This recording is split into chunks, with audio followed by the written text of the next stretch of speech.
എപ്പിസോഡിന്റെ opening സീനിൽ ആ 10th ടൈലിനെ കണ്ട് നമ്മുടെ ആൾക്കാർ ഫ്രീസ് ആയിട്ട് നിൽക്കുകയാണ്. നറൂട്ടോ പറയും, ഞാൻ കരുതിയത് ആ ബീസ്റ്റ് ബോംബ് കൊണ്ട് 10 ടൈൽ നശിച്ചു പോയെന്നാണ്.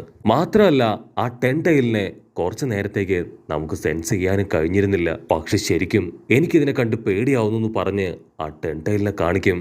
അതിപ്പോ 9 ടൈലിനെ കഴിഞ്ഞും 8 ടൈലിനെ കഴിഞ്ഞും 3 മടങ്ങ് വലുതാണ്.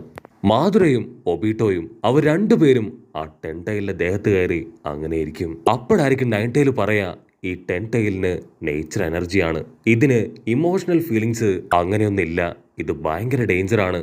സോ നമ്മൾ വളരെയധികം കെയർഫുൾ ആയിരിക്കണം ഇവനുമായിട്ട് ഏറ്റുമുട്ടുമ്പോൾ. അപ്പൊ അവിടുന്ന് അങ്ങനെ ബ്ലാക്ക് ഔട്ട് ചെയ്ത് ആ 10th ടൈലിനെ കാണിക്കും. 10th ടൈലിന്റെ ബോഡിയിൽ നിന്ന് 2 വയറുകള് അതിപ്പോ മാധുരയുടെയും ഒബീട്ടോയുടെയും ബോഡിയിൽ കണക്ട് ആവും.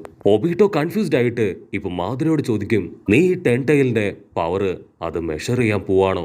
അവനത് ചോദിക്കേണ്ട താമസം ഇപ്പൊ 10 ടൈല് അത് നമ്മുടെ ആൾക്കാരെ അറ്റാക്ക് ചെയ്യാനായിട്ട് ഇപ്പൊ പാഞ്ഞടുക്കാൻ തുടങ്ങും. 8th ടൈലിനാണെങ്കിൽ അവന്റെ ഹാർട്ട് ബീറ്റ് കൂടും. 10th ടൈലിന്റെ വലുപ്പവും അതിന്റെ വരവൊക്കെ കാണുമ്പോൾ തന്നെ അവൻ ഒരുപാട് പേടിയാവും. 9 ടൈൽ പറയും, ഈ ഒരു സമയത്ത് നമ്മൾ പേടിച്ചിരുന്നിട്ട് യാതൊരു കാര്യമില്ല, എന്തെങ്കിലും എത്രയും പെട്ടെന്ന് ചെയ്യണം. കാക്കാഷി, മൈഗൈ, നിങ്ങൾ രണ്ടുപേരും എന്റെ ബോഡിയിലേക്ക് വായോ, നിങ്ങൾക്ക് ആവശ്യമായിട്ടുള്ള പവർ അത് ഞാൻ തരാന്ന് പറഞ്ഞ് 9 ടൈൽ അവരെ എല്ലാവരെയും ഇപ്പൊ അവന്റെ ബോഡിയിലേക്ക് കൊണ്ടുവരും. അതിനുശേഷം 8th ടൈലിനെ കൂട്ടി ഇപ്പൊ 10th ടൈലിനെ കൗണ്ടർ അറ്റാക്ക് ചെയ്യാൻ അങ്ങനെ ഉഷാറായിട്ട് ഇപ്പൊ ചാടി ഓടുകയാണ്. കാക്കാഷിക്കാണെങ്കിൽ ഭയങ്കര സന്തോഷാവും. നല്ലൊരു ടീം ക്യാപ്റ്റൻ ആയിട്ടാണ് ഇപ്പൊ 9 ടൈല് ഓരോ കാര്യങ്ങളും ചെയ്യുന്നത്. അവന്റെ ഓരോ സ്റ്റെപ്പും വളരെ ഷാർപ്പും വളരെ ഫോക്കസ്ഡും ആണ്. 10 ടൈൽ ആണെങ്കിൽ ആ നാട് മുഴുവൻ ഇളക്കി മറിച്ച് ഇപ്പൊ കുതിച്ചു വരും.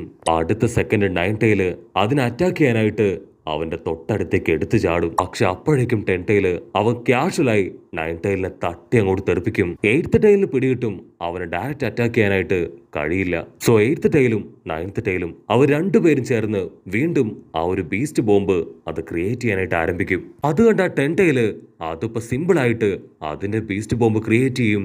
എന്നിട്ട് അടുത്ത സെക്കൻഡിൽ തന്നെ 8th ടൈലിന്റെയും 9 ടൈലിന്റെയും ബീസ്റ്റ് ബോംബുകളെ അതിന്റെ ഭീമം ബീസ്റ്റ് ബോംബ് ഉപയോഗിച്ച് അങ്ങനെ തകർത്ത് കളയും. മാത്രമല്ല ആ ഒരു ബീസ്റ്റ് ബോംബ് അറ്റാക്കില് 8th ടൈലിന്റെ ടെന്റിക്കിൾസ് പോലും അങ്ങനെ കട്ടായി താഴെ വീഴും.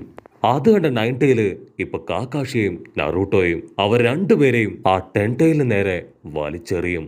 ഉടനെ കാക്കാഷി അവന്റെ സ്പെഷ്യൽ പവർ ഉപയോഗിച്ച് ആ 10 ടൈലിനെ അറ്റാക്ക് ചെയ്ത് അതിനെ കൺട്രോൾ ചെയ്യാൻ ശ്രമിക്കുകയാണ്. കാക്കാഷി അവന്റെ കാമുകി ജിപ്സു അതുപയോഗിച്ച് ആ 10 ടൈലിനെ മുഴുവനായിട്ടും അബ്സോർബ് ചെയ്യാനായിട്ട് ആരംഭിക്കും. അപ്പൊ അതേ സമയത്ത് 8th ടൈല് അവൻ വീണ്ടും ടൈൽഡ് ബീസ്റ്റ് ബോംബുമായിട്ട് 10th ടൈലിന്റെ കണ്ണിന്റെ തൊട്ടടുത്തെത്തും. അത് കാണേണ്ട താമസം ആ 10th ടൈല് അതതിന്റെ ടെന്റിക്കിൾസ് വെച്ച് ഒരൊറ്റ അടി ആ ഒരു ടൈൽഡ് ബീസ്റ്റ് ബോംബ് അതങ്ങനെ തെറിച്ചു വന്ന് അത് 8th ടൈലിന്റെ ബോഡി തന്നെ അങ്ങനെ വീഴാണ്.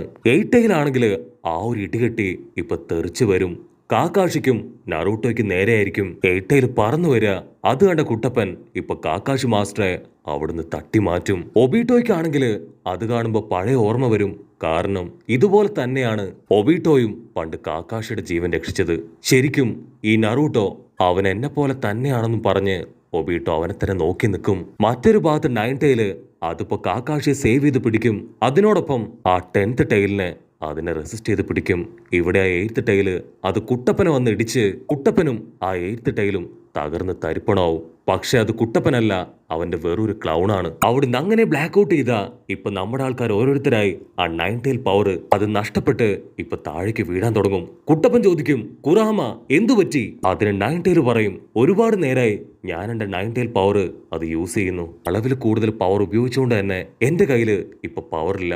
വീണ്ടും പവർ എടുക്കണമെങ്കിൽ എനിക്ക് ഉറപ്പായിട്ടും കുറച്ച് സമയം അത്യാവശ്യമാണ്. കട്ട് ചെയ്ത മറ്റൊരു ഭാഗത്ത് ഇപ്പൊ 8th ടൈലിന്റെ പവറും മുഴുവനായിട്ട് ഇല്ലാതാവും. Killer Bee, Kakashi, 8th tail, Naruto, Might Guy, 9 tail എല്ലാവരും അവരുടെ പവർ നഷ്ടപ്പെട്ട് അങ്ങനെ ശ്വാസം വലിച്ച് വലിച്ച് നിലത്തിരിക്കുകയാണ്. മൈഗൈ പറയും, പവർ പോകുന്നതിന് മുൻപ് നിങ്ങൾക്ക് ആർക്കെങ്കിലും എന്നെ ഒന്ന് ഹീൽ ചെയ്തുകൂടായിരുന്നോ? എങ്കിൽ ഞാൻ ഒറ്റയ്ക്ക് ഇവരുമായിട്ട് ഫൈറ്റ് ചെയ്തേനെ. കുട്ടപ്പനാണെങ്കിൽ ഇപ്പൊ വീണ്ടും ഉഷാറായിട്ട് ചാടി എഴുന്നേക്കും. അതിനുശേഷം അവന്റെ ക്ലൗൺസിനെ ക്രിയേറ്റ് ചെയ്യും. ഇവിടെ മാതുര ഇവൻ ഇങ്ങനെ ഒരു മണ്ടനാണല്ലോ എന്ന് പറഞ്ഞ് തലയ്ക്ക് കൈ കൊടുക്കും. നീ എത്രയൊക്കെ ക്ലൗൺസിനെ ക്രിയേറ്റ് ചെയ്തിട്ടും യാതൊരു കാര്യവുമില്ല. ഞങ്ങളുടെ പവറിനെ ഡിഫീറ്റ് ചെയ്യാൻ നിന്നെ കൊണ്ട് കഴിയില്ല നറൂട്ടോ. ഇവിടെ ഒബീട്ടോ അവൻ കുട്ടപ്പനെ നോക്കി പുച്ഛിക്കും. നീയും ഒരു വേസ്റ്റ് ഷിനോബിയാണ്. എന്നെ പോലെ തന്നെ നിങ്ങളുടെ ജീവിതവും ഇവിടെ അവസാനിക്കാൻ പോവാണെന്ന് പറഞ്ഞ് അവൻ അടുത്ത ടെക്നിക്ക് അത് നമ്മുടെ ആൾക്കാർക്ക് നേരെ ഇറക്കാനായിട്ട് അങ്ങനെ തയ്യാറെടുത്ത് നിൽക്കുകയാണ്. കട്ട് ചെയ്താ ഇപ്പൊ ടെൻഡയിലെ കാണിക്കും. അത് വീണ്ടും ആ ഒരു ബീസ്റ്റ് ബോംബ് അത് ക്രിയേറ്റ് ചെയ്തിരിക്കുകയാണ്. നമ്മുടെ ആൾക്കാർ എന്തെങ്കിലും ചെയ്യും മുമ്പേ ആ ഒരു ബീസ്റ്റ് ബോംബ് അതവൻ ആഞ്ഞു തുപ്പും. പക്ഷെ അല്പസമയം കഴിയുമ്പോ ആ ഒരു ബീസ്റ്റ് ബോംബ് അത് ഡൈവേർട്ടായി മറ്റൊരു ഭാഗത്തേക്ക് പോവും. അപ്പോഴായിരിക്കും ഒരു വമ്പൻ ട്വിസ്റ്റ്. അലൈൻഡ് ഷിനോബി ഫോഴ്സ് അവരെത്തിക്കഴിഞ്ഞു. അവരിൽ ഒരാള് ഇപ്പൊ ഒബീട്ടോയെ കറക്റ്റായിട്ട് കൺട്രോൾ ചെയ്ത് കഴിഞ്ഞു. ആക്ച്വലി ഒബീട്ടോ അവനെ കൺട്രോൾ ചെയ്തത് അത് മറ്റാരുമല്ല, സാക്ഷാൽ ഈനോ ആണ്. ഇനട്ടയുടെ വ്യാഹു കണ്ണിന്റെ പവർ അതുപയോഗിച്ചാണ് അവള് നൈസായിട്ട് അവനെ കൺട്രോൾ ചെയ്യുന്നത്. ഉടനെ ഷിനോ, കിബ അങ്ങനെ അവരുടെ എല്ലാ ടീമുകളും അവിടേക്ക് എത്തും. മറ്റൊരു ഭാഗത്ത് അബുറാമി ക്ലാൻകാര്, അതിനുശേഷം ഷിക്കമറുവും ചോച്ചിയും ഓമുഗി, കാറുഗി, ഹിഡൻ മിസ്റ്റ് വില്ലേജിലെ ഷിനോബികള് അങ്ങനെ എല്ലാവരും ഇപ്പൊ അവിടെ അണിനിരക്കും. അവരെല്ലാവരും ഫുൾ പവറില് വില്ലന്മാരെ അറ്റാക്ക് ചെയ്യാൻ റെഡി ആയിട്ട് നിൽക്കുകയാണ്. അടുത്ത സെക്കൻഡില് ഇപ്പൊ സാക്കുറയും അവളുടെ മെഡിക്കൽ കോപ്സും അവരവിടേക്ക് എത്തും. സാക്കുറ ആണെങ്കിൽ മൈഗൈ സെൻസായിക്കും കാക്കാഷി സെൻസായിക്കും ഇപ്പൊ ട്രീറ്റ്മെന്റ് കൊടുക്കാൻ തുടങ്ങും. അവരെ രണ്ടുപേരെ ഹീൽ ചെയ്ത് എത്രയും പെട്ടെന്ന് അവള് റെഡിയാക്കുകയാണ്. ലീ അവൻ മൈഗയോട് ചോദിക്കും, മാസ്റ്റർ നിങ്ങൾ 7th ഗേറ്റ് അത് ഓപ്പൺ ചെയ്തോ? അതുകൊണ്ടല്ലേ നിങ്ങളിപ്പോ ടയർഡായി പോയേ? അവിടുന്ന് അങ്ങനെ ബ്ലാക്ക് ഔട്ട് ചെയ്താ ഇപ്പൊ ഹെഡ് ക്വാർട്ടേഴ്സ് കാണിക്കും. ഈനോച്ചി പറയും അവിടെ ചക്ര പവറിന്റെ പ്രഷർ അത് നല്ല രീതിയിൽ കൂടാനായിട്ട് തുടങ്ങും. ഷിക്കാഗോ ഈനോച്ചിയോട് പറയും എത്രയും പെട്ടെന്ന് അവിടുത്തെ സിറ്റുവേഷൻ അതെന്താണെന്ന് കറക്റ്റ് ആയിട്ട് മനസ്സിലാക്കണം. അത് കേൾക്കേണ്ട താമസം ഈനോച്ചി അവൻ എല്ലാ കാര്യങ്ങളും ഇപ്പൊ ഒന്നൊന്നായിട്ട് സമയമെടുത്ത് ഒബ്സർവ് ചെയ്യാൻ തുടങ്ങും. ഇവിടെ ബാറ്റിൽ ഫീൽഡില് team A, B, C, D എന്നിങ്ങനെ എല്ലാ ടീമുകളും അങ്ങനെ ഗ്രൂപ്പായിട്ട് വന്നുകൊണ്ടിരിക്കുകയാണ്.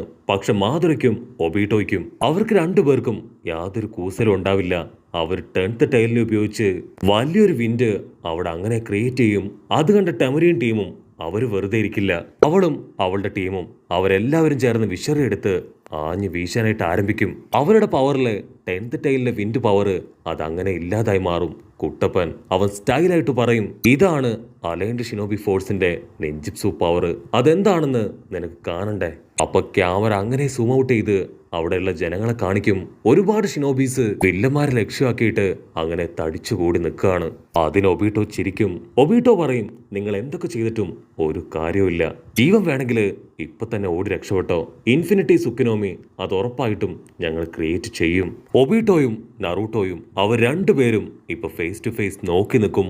അടുത്ത സെക്കൻഡ് അലൈൻഡ് ഷിനോബി ഫോഴ്സിലെ ഷിനോബികള് അവരങ്ങനെ പാഞ്ഞുപോയി അറ്റാക്ക് ചെയ്യാനായിട്ട് ആരംഭിക്കും. അവിടുന്ന് അങ്ങനെ ബ്ലാക്ക് ഔട്ട് ചെയ്ത ഈനോച്ചിയും ഷിക്കാഗും അവർ കറക്റ്റ് ആയിട്ട് മാധുരയെ കുറിച്ചും ഒബീട്ടോയെ കുറിച്ചും ടെൻടൈലിനെ കുറിച്ചുള്ള ഇന്റൽസ് കളക്ട് ചെയ്യും. അതിനുശേഷം ഓരോ ഷിനോബി ഫോഴ്സിനോടും അതനുസരിച്ചുള്ള ഇൻഫർമേഷൻ അതങ്ങനെ പാസ് ചെയ്യാനായിട്ട് ആരംഭിക്കും. ഈ ഇൻസ്ട്രക്ഷൻ കിട്ടേണ്ട താമസം ഹിഡൻ ക്ലൗഡ് വില്ലേജ് അവരിപ്പോ ഒരു പ്രത്യേക തരത്തിലുള്ള ലൈറ്റ്നിങ് ജിപ്സു അത് മാതൃക്ക് നേരെയും ഒബീട്ടോയ്ക്ക് നേരെയും ആ 10th ടൈലിന് നേരെയും അങ്ങനെ അയക്കും. ആ ഒരു ജിപ്സുവിൽ പെട്ടുപോയി അവർക്ക് 3 പേർക്കും ഇപ്പൊ ഒന്നും കാണാൻ കഴിയില്ല.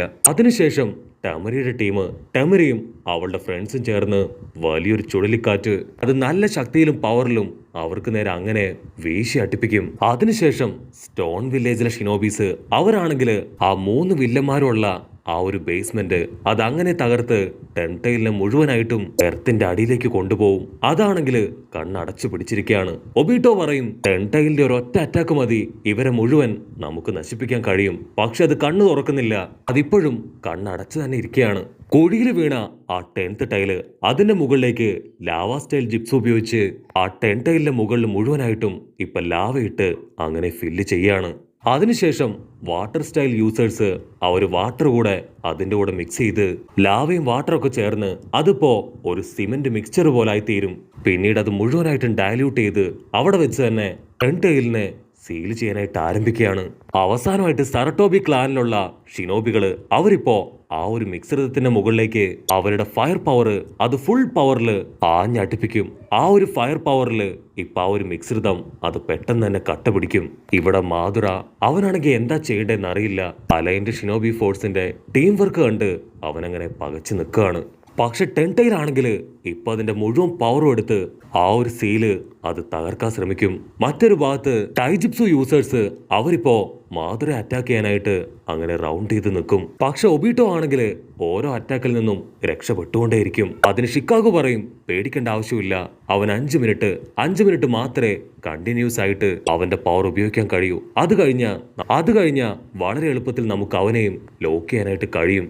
അവിടുന്ന് അങ്ങനെ ബ്ലാക്ക് ഔട്ട് ചെയ്ത നറൂട്ടോ അവന്റെ സേജ് ജിപ്സും എടുത്ത് ആ ടെൻടൈലിന് നേരെ അങ്ങനെ എടുത്തു ചാടുകയാണ്. അവന്റെ തൊട്ടു പിന്നാലെ അലൈൻഡ് ഫോഴ്സിലെ ഷിനോബീസ് എല്ലാം തന്നെ എടുത്തു ചാടുന്നതോട് കൂടെ ഈ ഒരു എപ്പിസോഡും അവസാനിക്കുന്നു. എപ്പിസോഡ് ഇഷ്ടപ്പെടുകയാണെങ്കിൽ തീർച്ചയായിട്ടും ലൈക്ക് ചെയ്യാനും കമന്റ് ചെയ്യാനും ഷെയർ ചെയ്യാനും മറക്കല്ലേ. അടുത്തൊരു അടിപൊളി എപ്പിസോഡുമായിട്ട് കാണുന്നവരെ it's me with Mallu episode.